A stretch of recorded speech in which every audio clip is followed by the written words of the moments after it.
बहुत कम लोग जानते हैं कि हनुमान चालीसा उस क्रम में लिखी गई है जो एक आम आदमी की जिंदगी का क्रम होता है। अगर आप सिर्फ हनुमान चालीसा पढ़ रहे हैं तो यह आपको भीतरी शक्ति तो दे रही है, लेकिन अगर आप इसके अर्थ में छिपे लाइफ मैनेजमेंट के सूत्र समझ लें तो आपको जीवन के हर क्षेत्र में सफलता मिल सकती है। हनुमान चालीसा सनातन परंपरा में लिखी गई पहली चालीसा है। शेष सभी चालीसाएं इसके बाद ही लिखी गई हैं। हनुमान चालीसा में शुरुआत से अंत तक सफलता के कई सूत्र हैं। अब हम आपको बताने जा रहे हैं कि हनुमान चालीसा से आप अपने जीवन में क्या क्या बदलाव ला सकते हैं। हनुमान चालीसा की शुरुआत गुरु से हुई है। श्री गुरु चरण सरोज रज निज मनु मुकुर सुधार। इसका अर्थ है अपने गुरु के चरणों की धूल से अपने मन के दर्पण को साफ करता हूँ। गुरु का महत्व चालीसा की पहले दोई की पहली लाइन में लिखा गया है।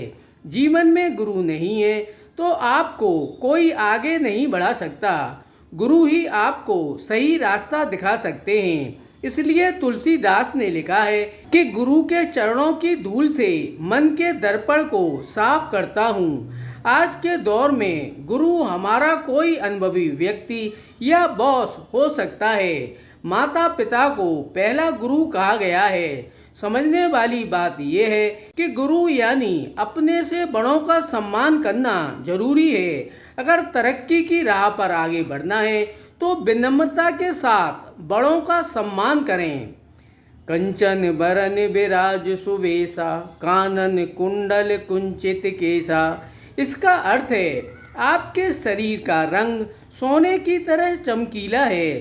सुवेश यानी अच्छे वस्त्र पहने हैं, कानों में कुंडल हैं और बाल संवरे हुए हैं। आज के दौर में आपकी तरक्की इस बात पर भी निर्भर करती है कि आप रहते और दिखते कैसे हैं। फर्स्ट इम्प्रेशन अच्छा होना चाहिए। अगर आप बहुत गुणवान भी हैं लेकिन अच्छे से नहीं रहते हैं तो ये बात आपके कैरियर को प्रभावित कर सकती है। इसलिए रहन सहन और ड्रेसअप हमेशा अच्छा रखें। विद्यावान गुणी अति चातुर राम काज करवे को आतुर। इसका अर्थ है आप विद्यावान हैं, गुणों की खान हैं, चतुर भी हैं, राम के काम करने के लिए सदैव आतुर रहते हैं।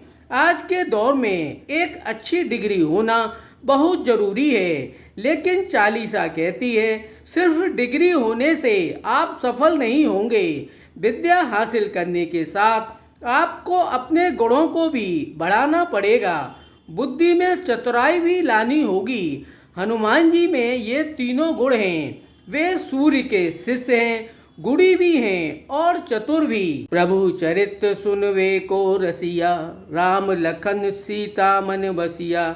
इसका अर्थ है आप रामचरित यानी राम की कथा सुनने में रसिक हैं। राम लक्ष्मण और सीता तीनों ही आपके मन में वास करते हैं। जो आपकी प्रायोरिटी है, जो आपका काम है, उसे लेकर सिर्फ बोलने से नहीं, सुनने में भी आपको रस आना चाहिए। अच्छा श्रोता होना बहुत जरूरी है। अगर आपके पास सुनने की कला नहीं है तो आप कभी अच्छे लीडर नहीं बन सकते। सूक्ष्म रूप धरे सिंह दिखावा विकट रूप धरे लंक जरावा।